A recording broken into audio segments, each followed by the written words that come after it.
Hello guys and welcome back to the channel, or welcome if you're new. That's it, it's done. The 2023/2024 Premier League season, well, football season in general, is over. No more Arsenal now until July when the friendlies kick in, and unfortunately the season didn't end quite how we wanted. We did win our game versus Everton, won it 2-1 in the end, but unfortunately for us, City done their job and won 3-1 against West Ham, meaning that they finished top and Arsenal have to settle for second place again. But look, as much as the season ended in heartbreak, and obviously everyone associated with Arsenal's absolutely gutted, there's a lot to be proud of from the season and from this team. I couldn't bring myself to do the reaction video yesterday. I just couldn't talk about it after. I was so gutted. But it started the day, and from probably Spurs midweek, we all knew that City were pretty much champions. But whilst it's still possible, you have that slight hope. But City made light work of it in the end. Really, they went 1-0 up within the first minute, wasn't it? The first 2 minutes. Foden, probably player of the season. In fact, he is player of the season. I think Phil Foden puts them in front early with one of these screamers that somehow he's learnt to score this season. He's done it a few times, just outside of the box, bang, top corner. And look, fair play to City. They won the title. They haven't lost a game since, I think it's like December 6th when they lost 1-0 to Aston Villa. That sort of form is basically perfect form. And Arsenal weren't far off it. In the second half of the season, we played, 17, 18 games. What was it? It must have been 18 games, I think. Won 16, drew 1, lost 1. And the one we drew was against City at the Etihad as well, which wasn't a bad result at the time. So it's very unfortunate, unlucky. But the thing is now, the players, manager and everything needs to just go on their break, reflect, let that feeling of losing and being second place sit with them, as motivation for next season. But they need to know where it went wrong, and I think it's pretty obvious. In my opinion, it went wrong because of our home form this season.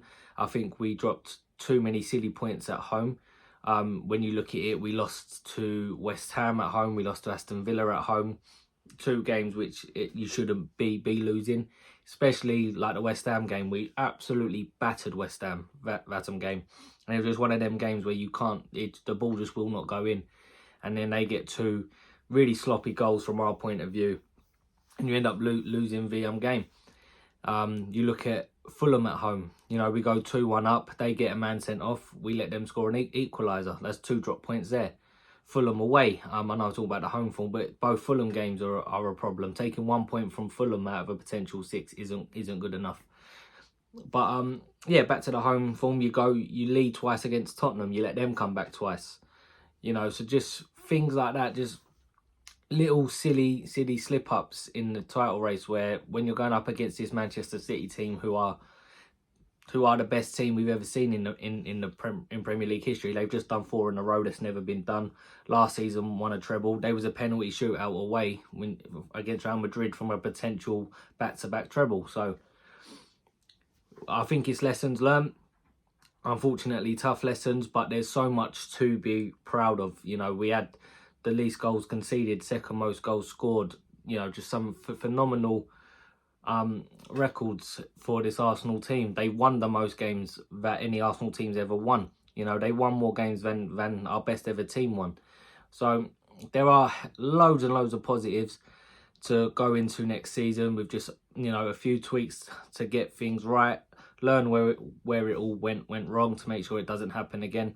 Come back next season, and I do think if we get the summer right, Arsenal will win the Premier League title next season, in my personal opinion. The only thing that does worry me is obviously City and Pep, but also I can see City getting better next season as well. I think they'll probably have a better summer than they had last season, and that's going to be tough. But one thing I will say is that next season I don't want to be relying on anyone else. I don't want to be in the last 8 games of the season saying, hopefully Fulham can do us a favour. Brighton, Forest, Spurs, fucking Wolves, West Ham. No, put yourselves in a position where you don't need to worry about that. And the thing is, we did really.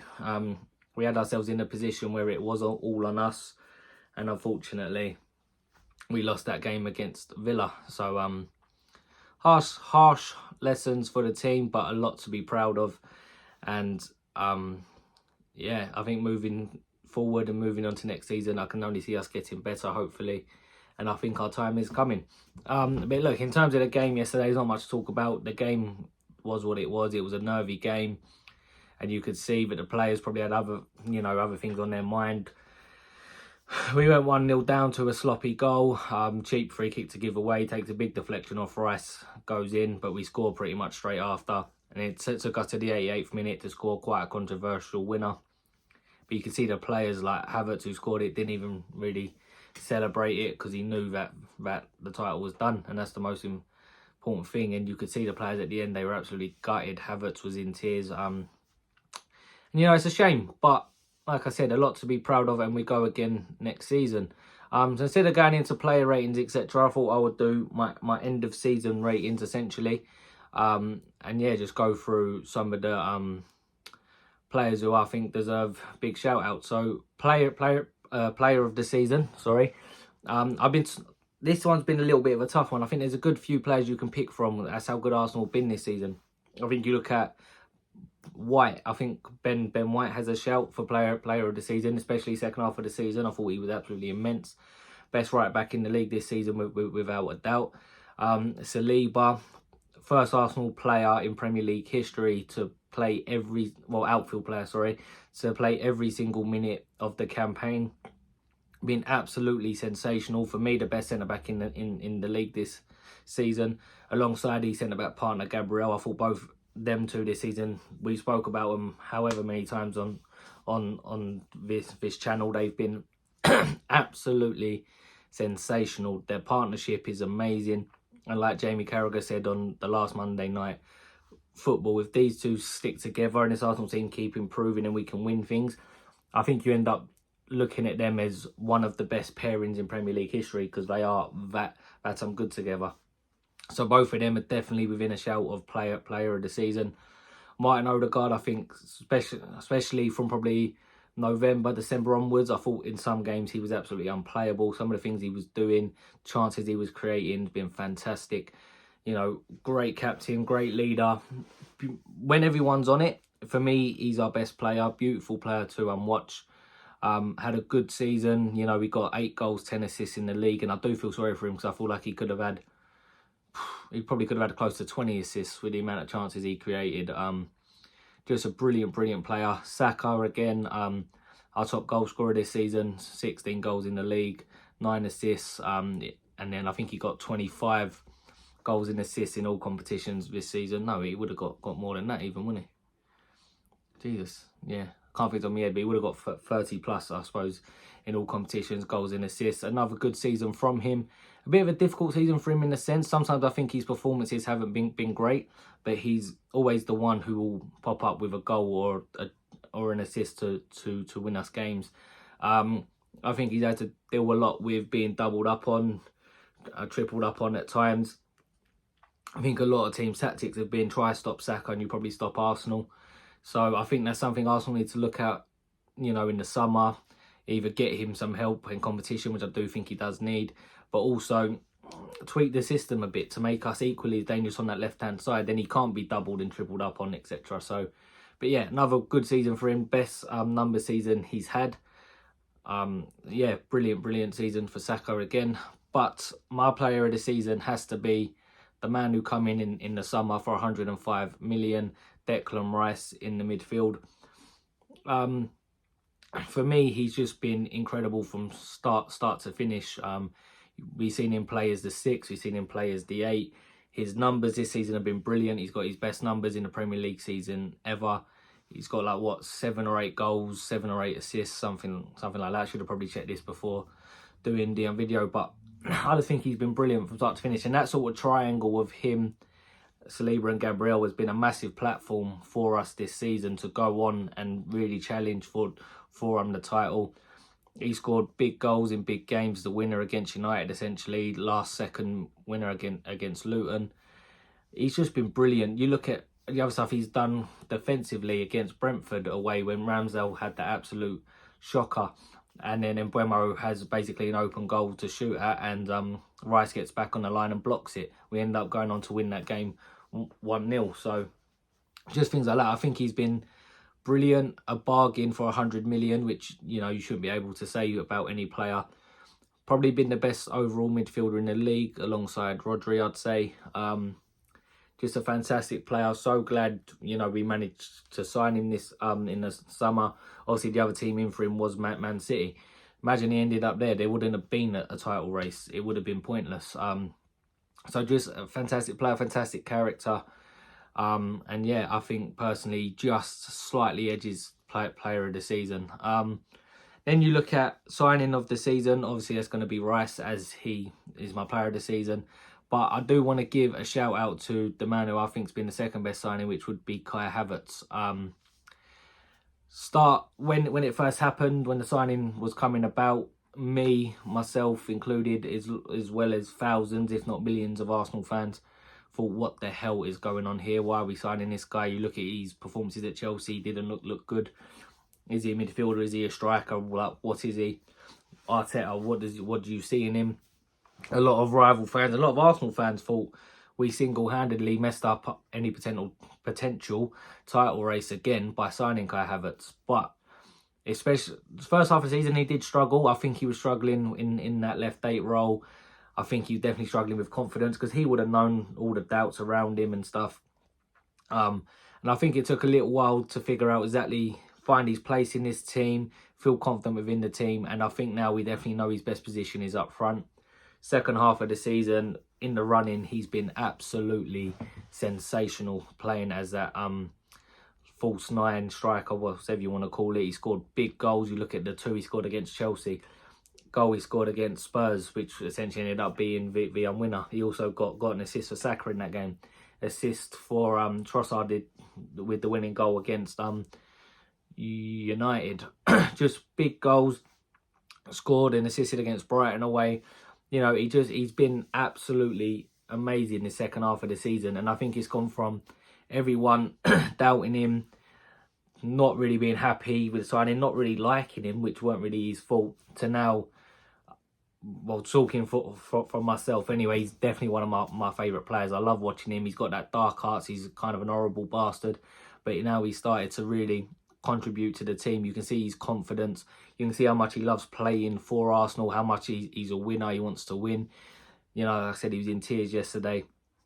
And I think we need to give him his flowers now. And, you know, going into next season, regardless of who we sign, I think he has to start next season up front. So, yeah, fair play to Kai Havertz. He turned the whole fan base around, all the critics around. In the league, he got 13 goals and 7 assists in the end, which is a good return. 20 goal contribution in a 38-game season. And I think a lot of people thought he personally had them sort of numbers in him, and the run in him that he's gone on. So fair play to Kai Havertz, and yeah, really proud of his performances this season. Then you look at young player of the season. It's got to be Saliba or Saka. I'm going to edge it towards Saliba for me personally. Like I said, I think he's been the best in his position in the league this season, so it's a no-brainer to give it to him. Just a brilliant player. We are so lucky to have a player of just a centre-back of this calibre at his age. You know, he's a generational talent. I think he'll be, if he's not already, he'll be the best centre-half in the world in the next few years. I think it'll be tough to keep hold of him in the next few years, if I'm honest. That's why I think we need to start winning as of next season, because I think it might be hard to keep him. I think Real Madrid or someone like that will come knocking. And with all of our players, he's the one I could see actually leaving. So hopefully not. If I'm Arsenal, I'd already be working on another contract extension with bigger wages for him to try to keep him. But yeah, sensational player. And he's so passionate. You can see how much he loves Arsenal as well. He loves winning. He's always the first. Anytime we score a goal, you see him sprinting towards whoever scored it and everything. So another brilliant season for him. But he'll be in back-to-back team of the season now, without a doubt. In the Premier League team of the season. So yeah, brilliant player. Really happy he plays for Arsenal, and long may it continue. And then I'm thinking of best team performance of the season. So the best game Arsenal have had this season. And look, there's been loads you can pick from. Obviously, we went through a stage where we was battering teams week in, week out. Look at the 6-0 at West Ham, followed by, what was it, a 5-0 at Burnley, and then a 6-0 at Sheffield. You look at the 1-0 against City, wasn't the greatest game in the world, but it was a massive win. 5-0 against Chelsea. Stuff like that. But for me, personally, I'm going to lean it towards the Liverpool at home game in the Premier League where we won 3-1. The reason I'm going for that game is, one, we were brilliant on the day. We actually completely battered Liverpool with that game. I think even them getting a cheap own goal from us completely flattered them. But it was the importance of the game at that time. You know, we were 5 points off the title race at that point, and it was in January, I believe. And if Liverpool had have won that game, we would have been done. They would have been 8 points ahead of us. It would have been over. And we went out there and put in a sensational performance. That's when Havertz, I think, had his first start up front again for quite a while. And I remember when I saw the team sheet, I thought, how are we going to score in this game without Jesus playing? Because I thought Jesus would have been really key in that game. Havertz was sensational, right? He didn't score or assist in that game, but he ran Van Dijk and Konate ragged. He was absolutely brilliant. The team was brilliant. Odegaard was brilliant. Saka scored the goal. Declan Rice were brilliant. The centre-backs were brilliant. But I remember Jorginho being absolutely sensational in that game. Was by far the best player on the pitch. And yeah, I think overall as a team performance, that's the one that stands out to me. 1-3-1 in the end. And the goals we did score, especially the second one, was in a way quite fortunate. But just overall the performance was really good at a high-pressure game against, at that time, the team that was top of the table, and we completely turned them over. So for me, that's my best team performance of the season. And then best individual performance of the season. So a player who I think had the best single game was quite tough, because there's a few players who've had sensational performances. You look at Saliba against City, Saliba against Liverpool away, United away. Gabriel's had some massive games. Ben White. Odegaard stands out to me a lot in this, because I think there's been some games, probably more so than any other player in a way, where he's just, some of the stuff he's been doing on the pitch has been outrageous. The chances he created, you remember Brighton at home, he was fantastic. Wolves at home, West Ham at home when we lost, he was amazing. Stuff like that. Jorginho, I think Jorginho's been great. Like I said, the Liverpool game stands out. Declan Rice. But for me, I'm going to go with Martin Odegaard versus Chelsea. That's the one that, you know, when I thought about this morning, that sort of stood out to me. Chelsea at home, just to be clear, he was unbelievable in that game, especially second half. He got obviously two assists, but the chances he was creating, the way he was just making their, how much is their midfield worth? 250 mil midfielders look like idiots. He's just, like I said, when everyone's on it and everyone's playing well, I think he's our best player, and he was absolutely incredible. So I'm going to give him the individual performance of the season versus Chelsea. There's probably a performance or something, or a game from someone else I've forgotten about. I found this one quite hard, but I've gone with Odegaard for that. But let me know in the comments if there's something you guys think I've missed. Goal of the season. So this was tough, because we've had some fantastic goals in different ways, important moments, etc. You look at Declan Rice versus West Ham, was an absolute beautiful goal. Screamer in the top corner. Saka, first game of the season against Forest, cuts in on his left, bends it in the top corner. Then you might look at some team goals like Everton away, the 1-0 Trossard, the way we worked that set piece goal. But for me, I've just gone with one that I thought technically was just the most beautiful strike of the season, and it definitely isn't the most important in the most important game, but for me it was Odegaard away versus Burnley. You know, in the first couple of minutes, Martinelli gets it down the left, cuts it back to Odegaard, and the touch to let the ball just settle the ball and let it bounce, to hit it on the half volley, keep it low like an arrow into the bottom corner. For me, technically, that goal was just stunning. And that's why I've given it to Odegaard versus Burnley. But like I said, it's a sort of a preference thing. There will be people who prefer others, but that goal for me was just technically out of this absolute world. It was fantastic. And then lastly, unsung hero of the season. This is quite tough because there's quite a few you can pick from.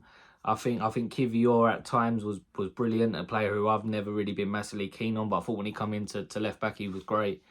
And it depends what you class as unsung, I suppose. Trossard scored a lot of big goals for us.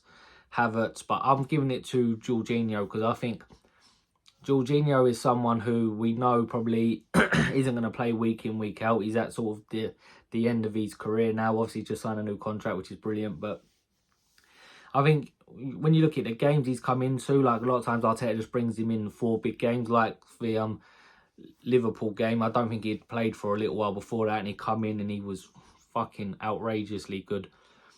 I think he's a leader. He's sort of a coach on the pitch. Even when he's not playing, you see him sort of coaching from the sidelines. He's our most experienced player, and I just think he's been brilliant when called upon this season. And I think he deserves a big shout out because without Jorginho, we wouldn't have been in the title race this season, in my personal opinion. Especially when you look at Thomas Partey not being around for majority of the season. And even when Partey's come back, you know, if you compare the performances Partey's had to Jorginho, for me, it's chalk and cheese. I think Jorginho's been much better. So yeah, I think he deserved his plaudits for this season. And with that, yeah, like I said, season's done now, and it's all about looking forward to the future. What do Arsenal need in the summer? For me personally, we need at least 4 players probably. You look at a backup goalkeeper, assuming that Ramsdale probably leaves. I think we need a left back or a defender of some sort, because when you look at left back, we've got 4 or 5 players who have played there this season. When you look at Zinchenko, Kivior, Tomiyasu, Timber, obviously he only played the first game, so we don't know how that would have gone in the left back role. You know, he did get some minutes yesterday actually, which is 1+ for Timber, but he come on at right back, so it's hard to really say. But I think we need a solid left back of some sort, because when you look at our back 4, especially this season, you know who the first 3 are. Then it's always a toss up on who's going to play left back. You know, in big games you sort of want Tomiyasu there, or maybe Kivior, because you want someone who can actually defend. But then in other games you might put Zinchenko in because he's brilliant on the ball. So I think we need a Ben White on that left hand side essentially, because Ben White, you know, you can trust him for any sort of game. You know, you can trust him to defend, to go forward, to invert, to help out the centre backs, go to a back 3, whatever you need. And I think we really need that on the left hand side. I don't think it's necessarily Tomiyasu personally. Don't think it's Kivior. Don't think it's Zinch. Could it be Timber? Maybe, but I wouldn't be surprised if that's something Arsenal look at. Obviously, we've been linked to that Hato at Ajax, but he's only a young boy, so would be a bit harsh to stick it all on him. But I think that's something Arsenal need to get right. Whether they move maybe a Zinchenko or someone on and look to bring someone in, I don't know. But I think left back is something we definitely need to sort. Said backup keeper tonight, and then you look at the midfield. I think we need someone else in there, because again, you know, 2 certs to be in that midfield is Rice and Odegaard. We need that third person who you know is just going to play majority of the time. And I think it'll be very interesting to see what happens in the summer in that aspect, because I think a lot of it will depend on whether Arteta sees Rice as a 6 or an 8 long term. So far, we've been linked predominantly to 6s, which leads me to believe that they might try and keep Rice freed up in that box-to-box left 8 role. Bruno G at Newcastle has been someone we've been linked with quite heavily, and I don't particularly like him as a person. I think he's an absolute prick, especially when he played against Arsenal when he elbowed Jorginho in the back of the head, somehow didn't get sent off. But as a player, he is phenomenal. And I think he's one of them players you don't like if he's against your team, but if he's on your team, you love him. I think he could be a perfect signing for Arsenal personally. I think he can play 6 or 8, so you could switch between him and Rice potentially. But him coming into that midfield, I look at potential midfield of Bruno, Rice and Odegaard, and I think that midfield has everything you potentially need. It's got goals, it's got creativity, it's got phenomenal work rate, defensive. It's defensively minded as well as offensively minded. I think it could be a brilliant signing for us. Still young, I think he's like 24, 25. So I look at someone like him as a perfect signing for us. But if they do look at an 8, you know, maybe they drop Rice back to the 6.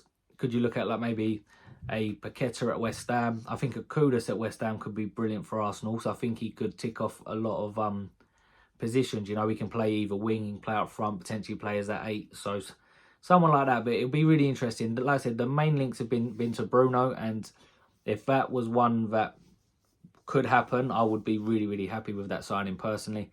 And then you look at a forward, and I say a forward specifically and not necessarily a 9 or a winger, because I mean, really truly, I think we could do with getting a 9 and a winger. But if it was only one,